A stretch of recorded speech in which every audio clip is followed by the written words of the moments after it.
sama pinapabot ng ating mahal na Pangulo, Pangulong Rodrigo Duterte, Pangulo ng Republika ng Pilipinas, ang kanyang taus-pusong pasasalamat sa parangal na ating iginawad sa kanya. Tumangang ito. Baba. Alis.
The arrival of President-elect Ferdinand Marcos Jr.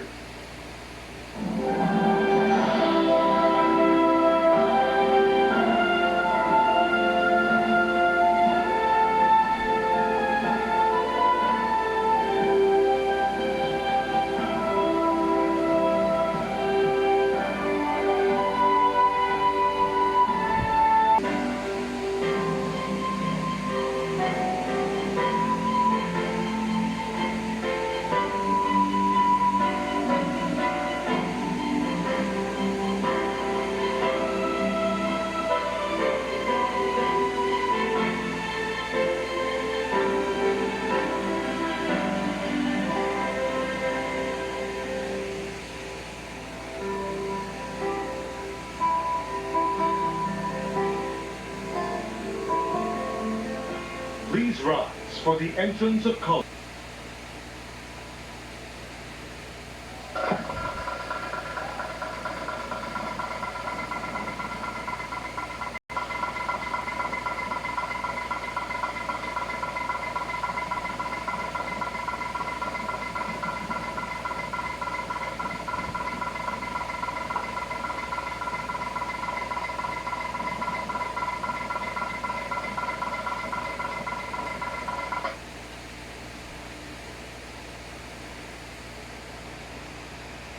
Let us all rise for the Philippine National Anthem.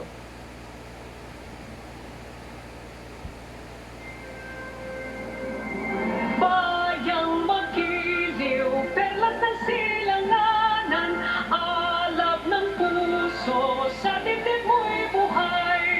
Lupang hinirang, duyan ka ng magiting, sa manlulupi, di ka pasisihil, sa dagat at bundok, sa simoy at sa langit mong bughaw.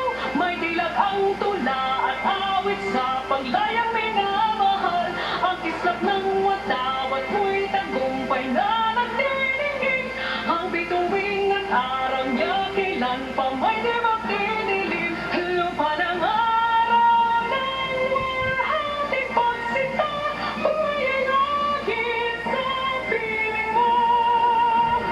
Aming ligaya ng bangkay mga api, ang mamatay ng dahil sa'yo.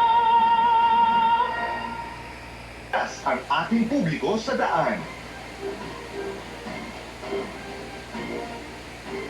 Saludo po sa inyo.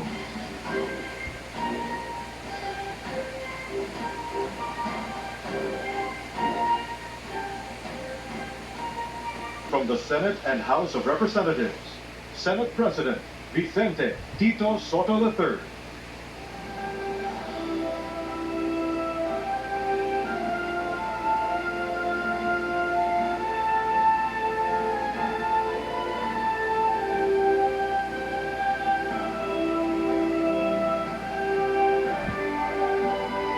Ay lahat ng mga batas tungo po sa pag-unlad ng aming lipunan.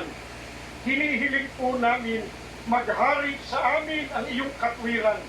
Sa ngalan po, Ama, ng aming Panginoong Hesukristo. Amen.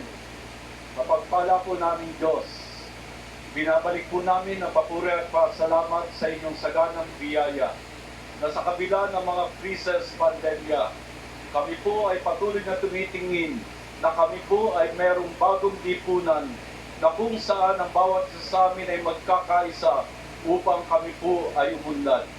Panginoon, inyo pong puspusin ng biyaya ang aming bagong Pangulo.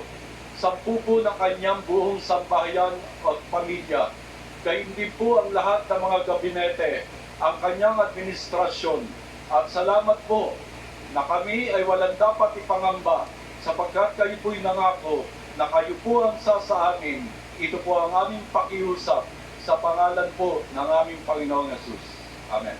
Salamat po, Ama, sa pag-ibig na pinupuno niyo sa puso ng bawat Pilipino. Pag-ibig na maaaring sandalan, gawing pundasyon at balangkas ng aming pagkakaisa. Mga tungkulin sa bayan para sa isang maunlad at nagkakaisang Pilipinas. Sa maiksing sandali po ng tahimik na pakikipagniig sa ating Ama sa Langit, ipabatid natin ang ating mga niloloob at pasalamat.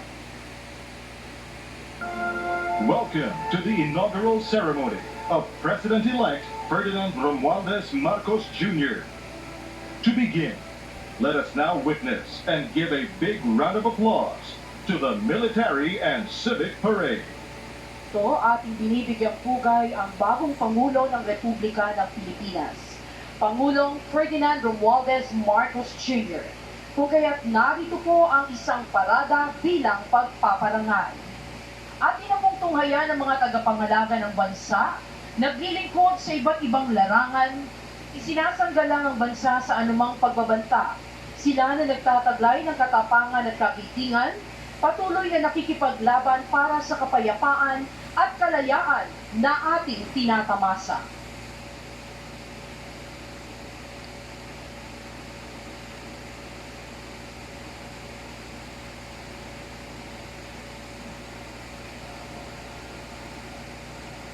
Ang high-speed opener pass o ang mabilisang paglipad ng FA-50PH o ang tinaguriang Fighting Eagle. Ito ang pangunahing air asset na ginamit sa pagsasagawa ng combat air operation sa Marawi City laban sa ISIS-inspired terrorists.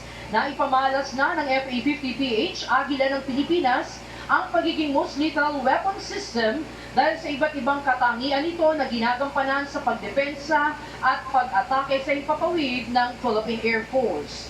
Ang FA-50PH bilang air asset ay pinangangasiwaan ng ating 5th Fighter Wing, the home of the country's frontline fighters and jet traders.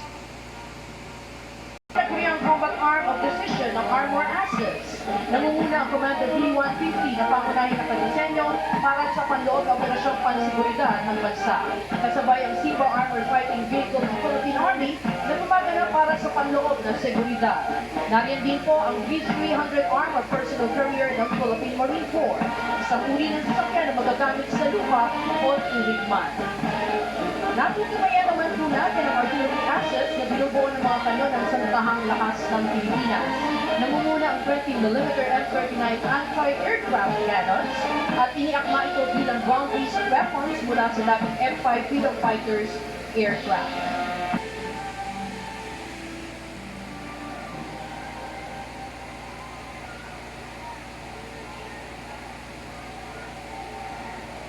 His Excellency David Hurley, Governor-General of Australia, and First Lady Linda Hurley, Their Excellencies, Special Envoys, and Heads of Delegations, His Excellency, Most Reverend Charles John Brown, and the esteemed members of the Diplomatic Corps, Vice President Sara Duterte, President Fidel Ramos, President Joseph Ejercito Estrada, President Gloria Macapagal Arroyo, Senate President Vicente Soto III, and the honorable members of the Philippine Senate, House Speaker Lord Alan J. Velasco, and the honorable members of the House of Representatives, Chief Justice Alexander Gesmundo, and the honorable justices of the Supreme Court, of course, First Lady Lisa Araneta,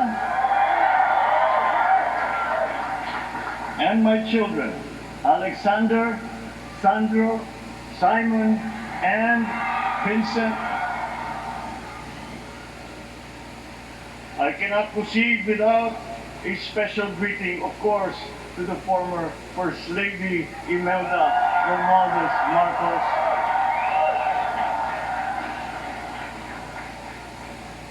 Other distinguished guests, ladies and gentlemen, my friends, ang aking minamahal na mga kababayan, magandang tanghali po sa inyong lahat. This is a historic moment for us all. I feel it deep within me. You, the people, have spoken, and it is resounding. When my call for unity started to resonate with you, it did so because it echoed your yearnings, mirrored your sentiments, and expressed your hopes for family, for country, and for a better future. That is why it reverberated and amplified as it did, to deliver the biggest electoral mandate in the history of Philippine democracy.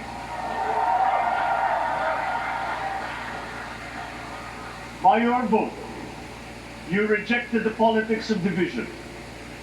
I offended none of my rivals in this campaign.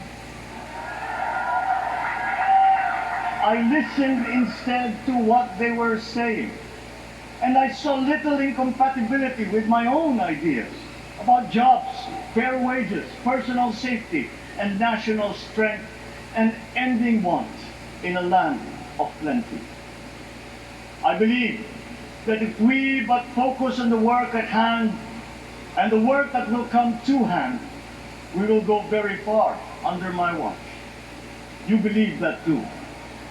At pinakinggan ko ang tinig ninyo na ang sinisigaw ay pagkakaisa, pagkakaisa, pagkakaisa. We will go farther together than against each other, pushing forward, not pulling each other back, out of fear, out of a misplaced sense of weakness. But we are the furthest from weak. The Filipino diaspora flourishes even in the most inhospitable climes, where they are valued for their quality. The changes we seek will benefit all and will shortchange no one. I was not the instrument of change. You were that. You made it happen. I am now. You picked me to be your servant, to enable changes to benefit all. I fully understand the gravity of the responsibility that you put on my shoulders.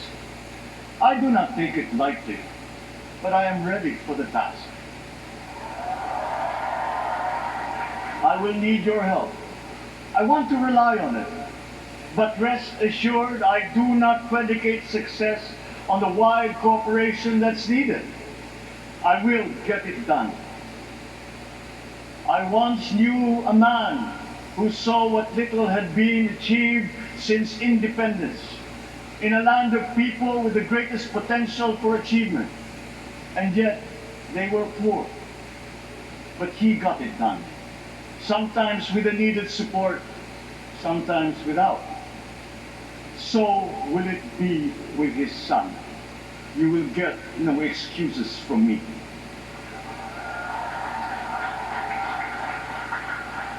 I am here not to talk about the past. I am here to tell you about our future. A future of sufficiency, even plenty, of readily available ways and means to get done what needs doing. By you, by me. We do not look back, but ahead. up the road that we must take to a place better than the one we lost in the pandemic. Gains made and lost, opportunities missed, well-laid plans superseded by the pandemic. Indeed, ours was the fastest growing economy in ASEAN by ways now outdated. We shall be again by a radical change in the way the world must now work to recover what we have lost in that fire and move on from there. We face prospects of the spread of the war abroad, of which we are totally blameless. We seek friendship with all. But countries like ours will bear the brunt of it. And if the great powers draw the wrong lessons from the ongoing tragedy in Ukraine, the same dark prospect of conflict will spread to our part of the world. Yet, there is more out there. Like going forward by new ways of doing that the pandemic forces to adopt. A stronger resilience, quicker adaptability. They are our best prevention. They are our best protection. Quiet reflection in a rough and tumble campaign of a breadth and intensity never experienced revealed some of them, such as the willingness to listen despite the noise, the hesitation to quarrel over differences, and to never, ever give up hope of reconciliation. These gave me the peace to ponder deeper.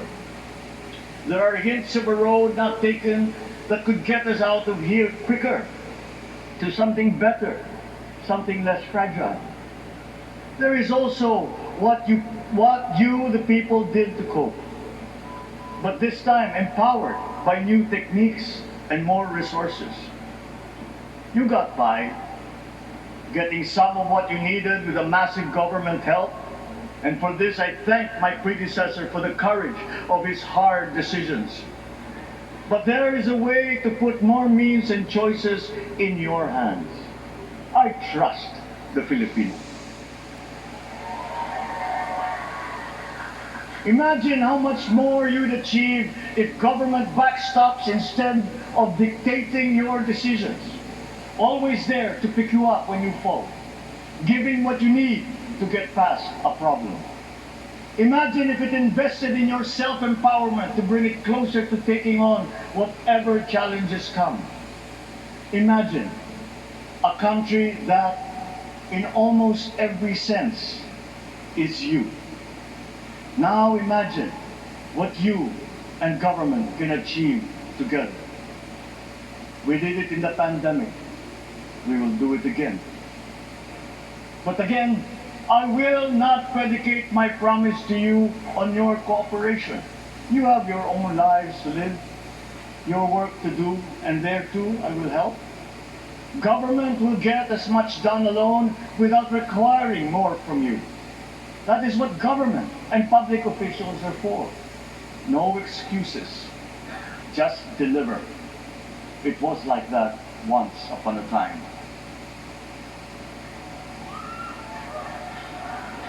I did not talk much in this campaign. I did not bother to think of rebutting my rivals. Instead, I searched for promising approaches better than the usual solutions. I listened to you. I did not lecture you who has the biggest stake in our success.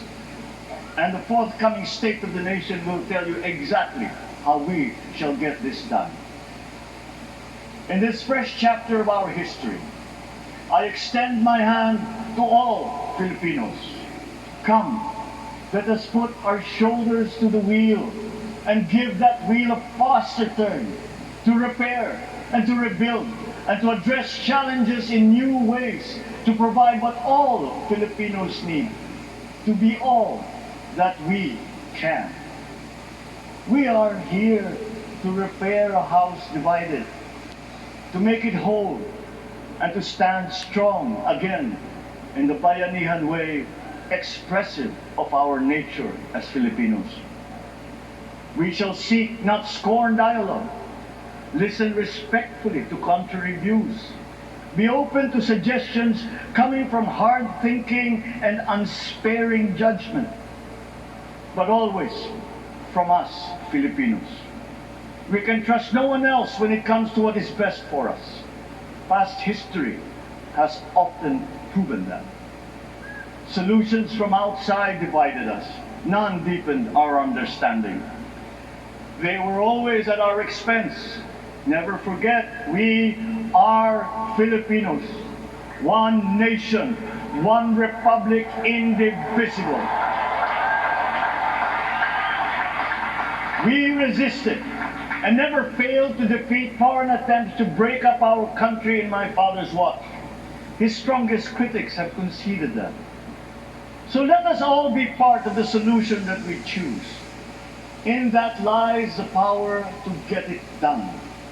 Always be open to differing views, but ever united in our chosen goal. Never hesitating to change it, should it prove wanting. That is how agile, resilient republics are made. Our future we decide today. Yesterday cannot make that decision anymore, nor can tomorrow delay it. The sooner we start, the surer and quicker the prospect of achieving our future. These are troubling times. What's happening to others can happen to us, but it will not. We see what's happening. We are witness to how it is being stopped, and we have seen the glory that crowns struggle against all odds. Giving up is not an option. We've been through times of bitter division, but united, we came through to this when it shall begin again, but better. The campaigns I've run have taken me here where I stand today. I listened to you, and this is what I have heard. We all want peace in our land.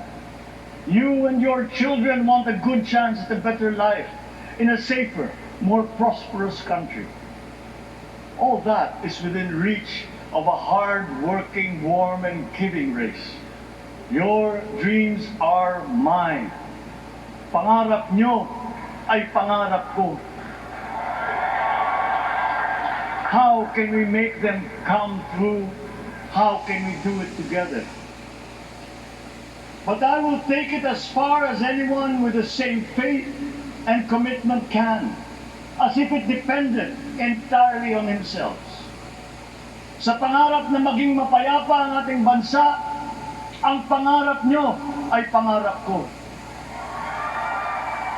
Sa pangarap na maging maunlad ang ating bansa, ang pangarap nyo ay pangarap ko. At sa pangarap na maging mas masinang ang kinabukasan natin at ng ating mga anak, ang pangarap nyo ay pangarap ko. We are presently drawing up a comprehensive, all-inclusive plan for economic transformation. We will build back better by doing things in the light of the experiences that we have had, both good and bad. It doesn't matter. No looking back in anger or nostalgia. In the road ahead, the immediate months will be rough, but I will walk that road with you. The pandemic ravaged bigger economies than ours. The virus is not the only thing to blame. What had been well built was torn down. We will build it back better. The role of agriculture cries for the urgent attention that its neglect and misdirection now demands. Food self-sufficiency has been the key promise of every administration. None but one delivered. There were inherent defects in the old ways and in recent ways too. The trade policy of competitive advantage made the case that when it comes to food sufficiency, a country should not produce but import what other countries make more of and sell cheapest. Then came Ukraine. The most vulnerable when it comes to food are the countries furthest away from the conflict, those bearing no blame for provoking it. Yet they face the biggest risk of starvation. If financial aid is poured into them, though it never is, there is nothing to buy. Food is not just a trade commodity. Without it, people weaken and die. Societies come apart. It is more than a livelihood. It is an existential imperative and a moral one. An agriculture damaged and diminished by unfair competition will have a harder time, or will have no prospects at all of recovery. Food sufficiency must get the preferential treatment the richest free trade countries always gave the agricultural sectors. Their policy boils down to don't do as we do. Do what we tell you to. I am giving that policy the most serious thought if it doesn't change or make more allowances for emergencies with long-term effects. There is a parallel problem in our energy supply. Sufficient fossil fuel-free technology for whole economies has yet to be invented. And it is not seriously tried by rich countries. Again, consider the response of the richest countries to the war in Ukraine. But surely, a free world awash with oil can assure supplies. Or we will find a way. We are not far from oil and gas reserves that have already been developed. What we teach in our schools, the materials used must be rethought. I'm not talking about history. I'm talking about the basics, the sciences, sharpening theoretical aptitude and imparting vocational skills, such as in the German example, alongside the national language with equal emphasis and facility in a global language, which we had and lost. Let us give OFWs all the advantages we can for them to survive and to thrive.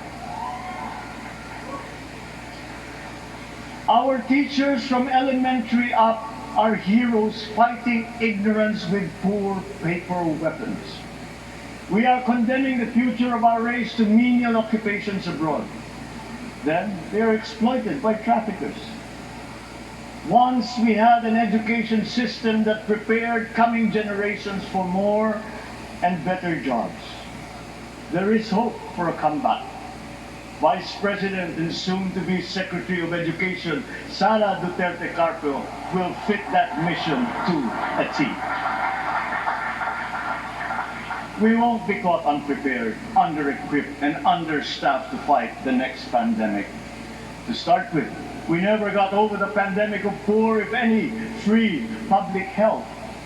The last major upgrade of a public health system, exemplified by the resources poured into PGH, predates the current shambles by 3 generations. Our nurses are the best in the world.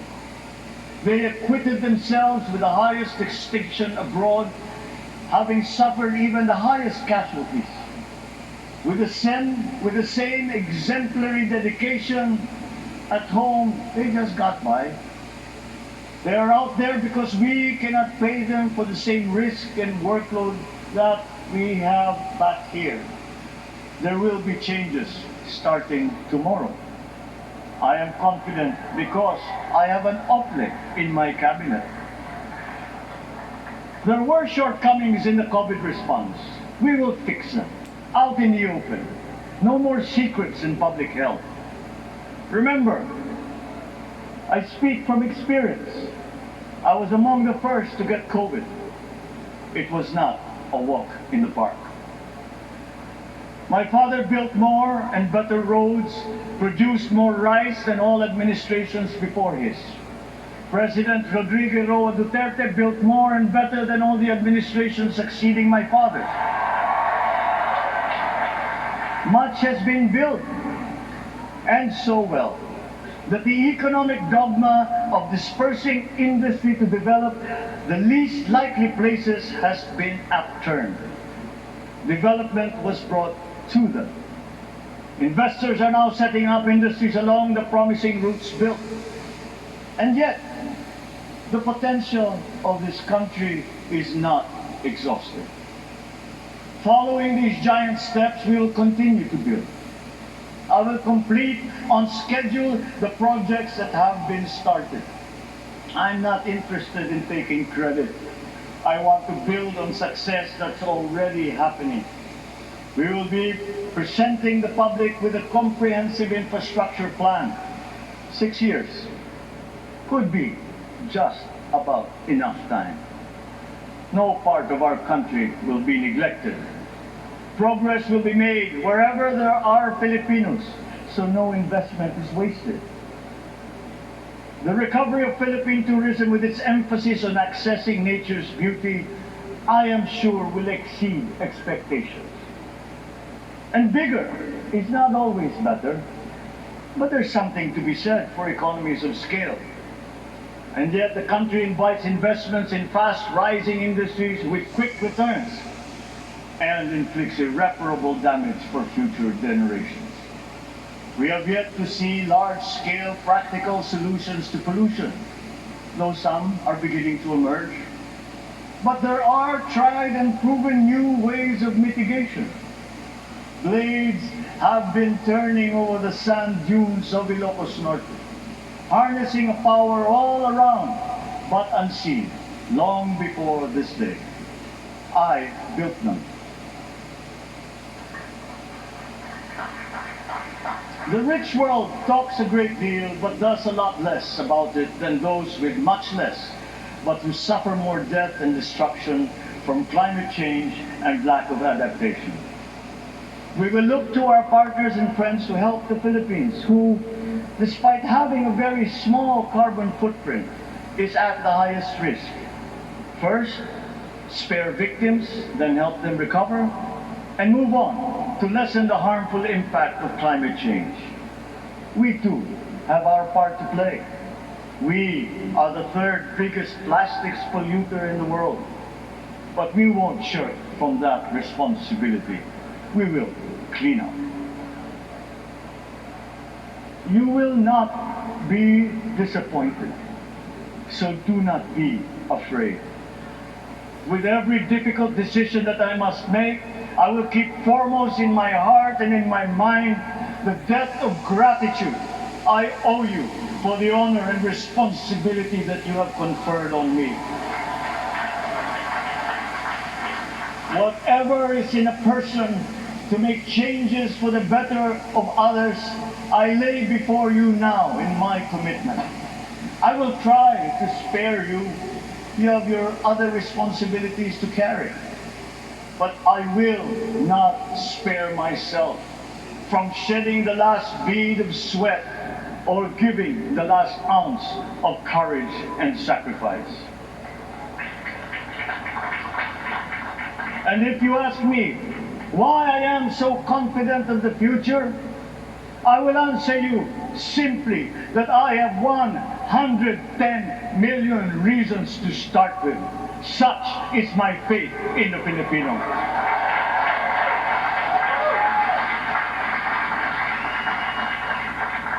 Believe, have hope. The sun also rises like it did today and as it will tomorrow. And as surely as that, we will achieve the country all Filipinos deserve. God bless the Philippines. God bless our work.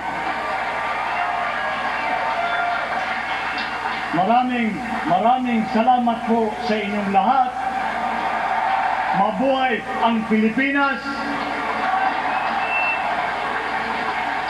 Magandang tanghali po.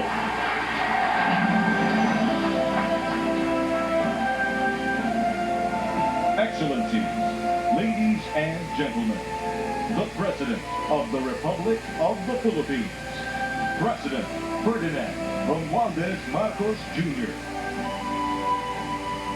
Liza Araneta Marcos, Ferdinand Alexander Sandro Marcos, Joseph Simon Marcos, and William Vincent Marcos.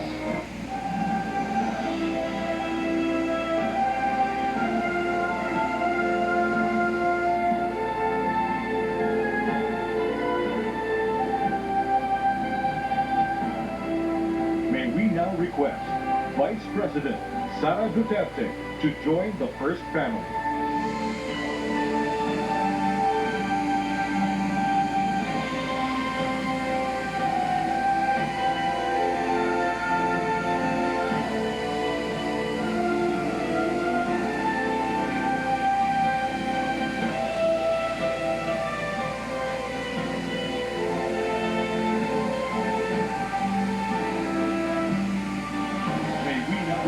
On stage, Chief Justice Alexander G. Gasmuño and Senate President Vicente Soto III to join the first family.